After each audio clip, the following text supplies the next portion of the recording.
Let's get right into it. Number 10, the urge to fidget. You're in a meeting. A meeting that could have been an email, that could have been a Slack message, that could have been a silent, knowing glance across the office. But here you are, trapped, and your leg starts going.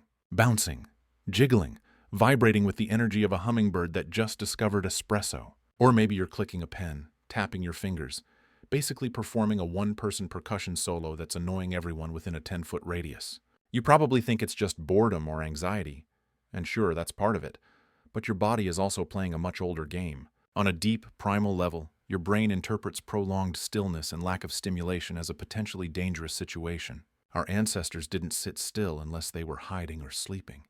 If you were awake and not moving, you were either about to be eaten or you were stalking something to eat. Sitting still for an hour to discuss Q3 earnings reports is, to your ancient lizard brain, an incomprehensible waste of good survival time. So, your body starts to fidget. These small, repetitive movements are a way to keep your muscles primed and your nervous system on a low-level alert. It's like an engine idling. You're not going anywhere, but you're ready to floor it at a moment's notice. Fidgeting increases blood flow and keeps your physiological systems engaged, preventing them from going into a full rest and digest mode. It's your body's way of saying, okay, this is weird. We're not running, fighting, or eating. Let's at least keep the systems warm in case a saber-toothed tiger crashes this PowerPoint presentation. It's a subconscious preparation for a disaster that, in this case, is just soul-crushing boredom. So next time your boss tells you to stop clicking your pen, just tell them you're preparing to fight a bear on their behalf. It's a matter of office safety. Number 9, Hangry Rage. We've all been there. It's 3 p.m., you haven't eaten since a single mournful granola bar at dawn, and a coworker asks you a perfectly reasonable question. But you don't hear a question. You hear a challenge, a personal attack on your very existence. Suddenly, this mild-mannered colleague is the sole reason for all the world's problems, and you have to use every last ounce of your willpower not to flip a desk. You have become hangry. This isn't just you being a diva. This is a full-blown biological alarm system. Your brain runs almost exclusively on glucose. When your blood sugar drops, your brain is the first to panic. It declares a state of emergency. And in an emergency, it starts shutting down non-essential systems. And what's the first thing to go? The most energy-expensive luxury feature you have, rational thought and emotional regulation. Your prefrontal cortex, the part of your brain responsible for impulse control and not screaming at baristas, goes on a coffee break. What's left is your primitive, survival-oriented brain. This part of your brain knows one thing. Low fuel is a life or death situation. To make matters worse, your body releases a cocktail of stress hormones like cortisol and adrenaline to try and raise your blood sugar. These are the exact same hormones released during a fight-or-flight response. So now you're not just low on brain fuel. You're also hormonally primed to either fight the nearest living creature for its food or run away screaming. Your brain literally can't tell the difference between having a low snack supply and being cornered by a wolf. The emotional response is identical. Pure, unfiltered rage. Your body isn't being dramatic. It's just running ancient software that thinks the solution to a delayed lunch order is to wrestle a bear for its berries. Good luck with that at Chipotle. Number 8, Shivering. It's a fantastic design feature, really. When you're at your most vulnerable, freezing to death in the cold, your body's brilliant solution is to shake uncontrollably. It makes you clumsy. It makes your teeth chatter so you can't speak. And it generally makes a bad situation feel even more pathetic. It feels less like a survival mechanism and more like your body is just mocking you. Oh, you're cold? Let me show you what real discomfort looks like. But this violent full-body spasm is actually an ingenious last-ditch effort to save your life. Your body's top priority is maintaining its core temperature. When your internal thermostat drops below about 98.6 degrees Fahrenheit, alarm bells go off. The first line of defense is constricting blood vessels in your extremities to keep warm blood near your vital organs. But when that's not enough, your brain initiates Plan B, shivering. Shivering is nothing more than rapid, involuntary muscle contractions. Every time a muscle fiber tightens and releases, it burns energy, and a significant byproduct of that energy burn is heat. Your body is essentially forcing all of your skeletal muscles to do thousands of tiny, rapid push-ups without you even thinking about it. It's a wildly inefficient process, but it generates a surprising amount of warmth. It's your internal furnace kicking into overdrive, burning through your energy reserves to produce just enough heat to keep your heart, lungs, and brain from turning into frozen, useless lumps of tissue. It's a biological panic button that sacrifices grace and coordination for raw, life-saving thermal energy. It's basically your body's panic dance to convince the universe not to turn you into a human popsicle. Number 7. Cute aggression. You're scrolling through the internet, and you see it. A puppy so fluffy it looks like a sentient cloud. A kitten with eyes so big it defies the laws of physics. A tiny baby giggling. And a weird primal urge washes over you. You want to squish it. You want to squeeze it, bite its chubby cheeks, and just generally crush it with affection. You don't actually want to harm it, of course, but the impulse is violent. It's so cute I could just die, you say. But what your brain really means is, it's so cute I could just commit a minor assault. This bizarre, contradictory feeling is called cute aggression, and it's your brain's way of preventing an emotional short circuit. When you see something overwhelmingly cute, the reward and pleasure centers of your brain, specifically the mesocortico-limbic system, go into overdrive. It's a massive, uncontrolled dopamine rush. Your brain gets so flooded with positive emotion that it can't handle it. It's like pouring a gallon of water into a shot glass. To cope with this emotional overload, your brain does something brilliant and strange. It throws an opposing emotion into the mix. It sprinkles in a little dash of aggression to balance things out. This is a process called dimorphous expression. It's the same reason you sometimes cry when you're incredibly happy or laugh at a funeral. The aggressive impulse serves as a regulating mechanism, bringing your emotional state back down from a level of pure squealing insanity to something more manageable. It's your brain's way of saying, okay, we're at a 10. Let's introduce a hint of wanting to bite things to bring us back down to a sensible 7. So the next time you feel the urge to lovingly crush a puppy, don't worry. You're not a monster. Your brain is just protecting you from literally exploding from cute. Number 6. The call of the void. Ever stood on the edge of a tall building, a cliff, or a train platform, and had a fleeting, utterly bizarre thought like, I could just jump? The thought isn't suicidal. It isn't born from depression or a desire to end things. It's just a strange, intrusive flicker in your consciousness, a microsecond of morbid curiosity that you immediately recoil from in horror. Where did that come from? You wonder, questioning your own sanity. This chilling phenomenon has a name, l'appel du vide, or the call of the void. And ironically, scientists believe it's not a sign of a hidden death wish, but a twisted affirmation of your will to live. It's a high-stakes internal safety check gone slightly haywire. The theory goes that it's a miscommunication in your brain. On one hand, you have your quick, reflexive survival system screaming, danger, high place, back away. On the other hand, you have your slower, more conscious brain calmly assessing, I am standing behind a sturdy railing. I am not going to fall. I am safe. The call of the void happens when these two signals get muddled. Your brain registers the I might fall danger signal and the I'm not going to fall safety signal at almost the same time. The intrusive thought, I could jump, is your conscious brain's weird, jarring way of processing and rejecting the danger signal. It's your brain's way of saying, whoa, that was a scary thought. It's a good thing I'm in control and I'm choosing not to do that. It's a rapid-fire confirmation of your own autonomy and your desire to stay alive. It's your brain playing a quick game of what if with your life, just to double-check that you're still on the not dying today team. A terrifyingly inefficient security check, if you ask me. Number 5, fight or flight nausea. Picture this. You're about to give a huge presentation, go on a first date, or step into a job interview. Suddenly your stomach starts doing gymnastics.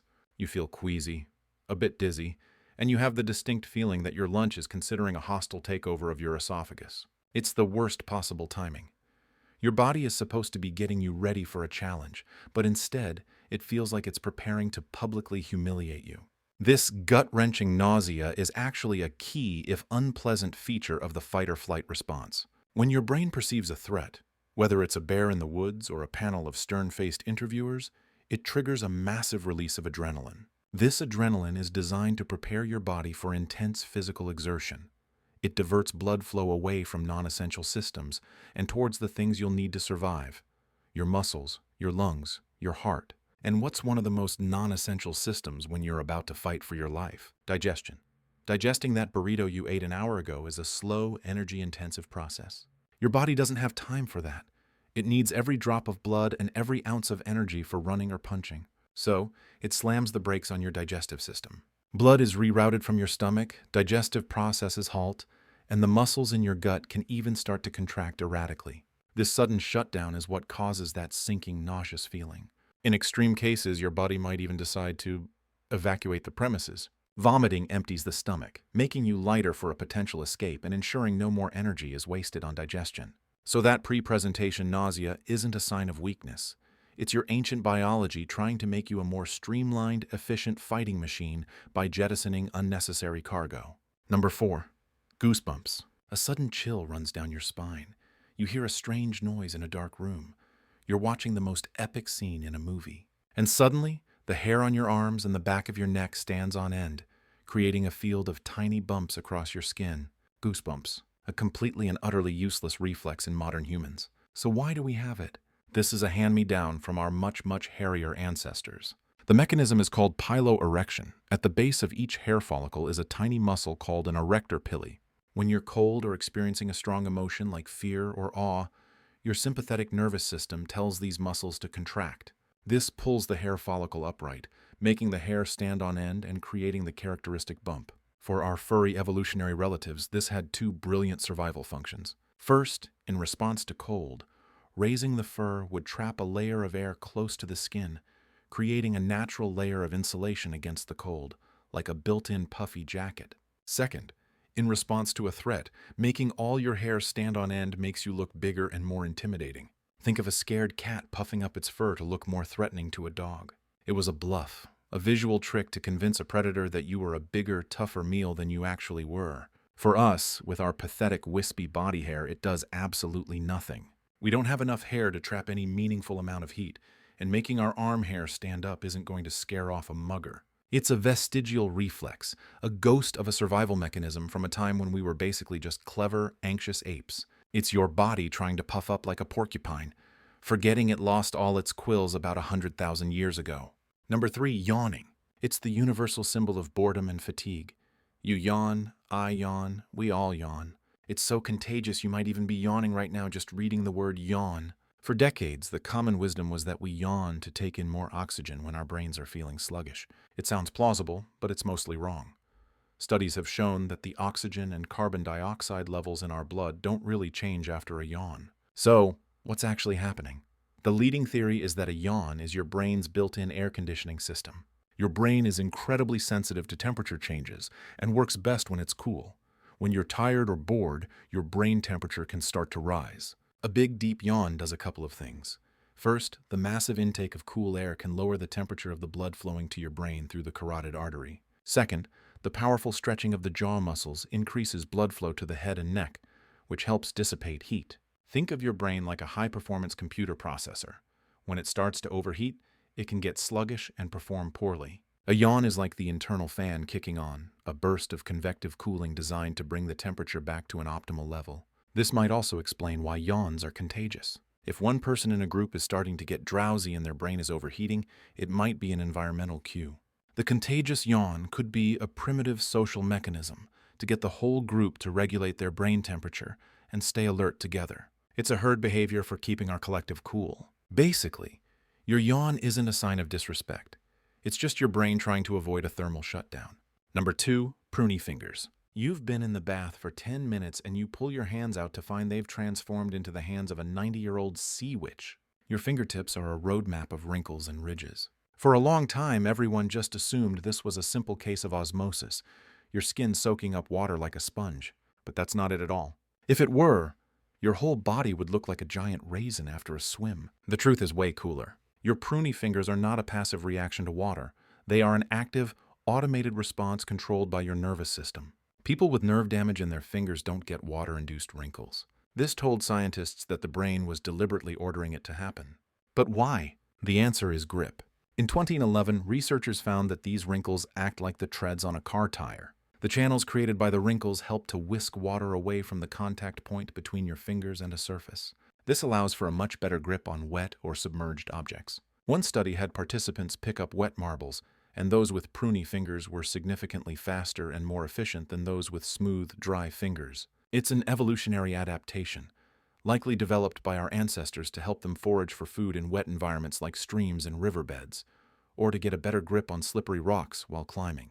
Your feet do it too, for the exact same reason, to give you better traction on wet ground. You are deploying your all-terrain amphibious gripping system. So you're not just waterlogged, you're activating a sophisticated biological hydro-gripping technology. You're basically a monster truck. Number 1, the Hypnic Jerk. You're just drifting off to sleep. You're in that wonderful floaty space between consciousness and dreams. You're relaxed. Your thoughts are turning to nonsense. When suddenly you're plummeting through an endless void, or you trip over a non-existent curb, only to jolt awake with a full-body spasm that nearly sends your cat into orbit. This is the Hypnic Jerk, and it's one of the weirdest ways your body prepares for a disaster that isn't actually happening. There are a couple of theories, but the most compelling one is a ghost from our evolutionary past. It's called the arboreal ape theory. The idea is that our distant tree-dwelling primate ancestors slept in trees to avoid predators. For them, falling out of the tree while asleep was a very real, very fatal danger. As you fall asleep, your body goes through a series of shutdown procedures. Your breathing slows, your heart rate drops, and your muscles completely relax, a state called muscle atonia. According to this theory, your ancient paranoid primate brain sometimes misinterprets this sudden relaxation as a sign that you're losing your grip on a branch and are, in fact, falling. In a moment of sheer panic, it sends a massive electrical signal to your muscles. Wake up and grab something, you idiot! This results in the sudden, violent jerk that yanks you back to full consciousness. It's a faulty alarm system, a primitive reflex that no longer serves a purpose but still fires off occasionally, just in case you happen to be napping 50 feet up in a jungle canopy. So the next time you violently kick your partner in your sleep, just tell them your inner monkey thought you were falling out of the great ancestral tree. It's not your fault. It's evolution. That's all for today. I'll be making similar videos in the future. Subscribe to see them.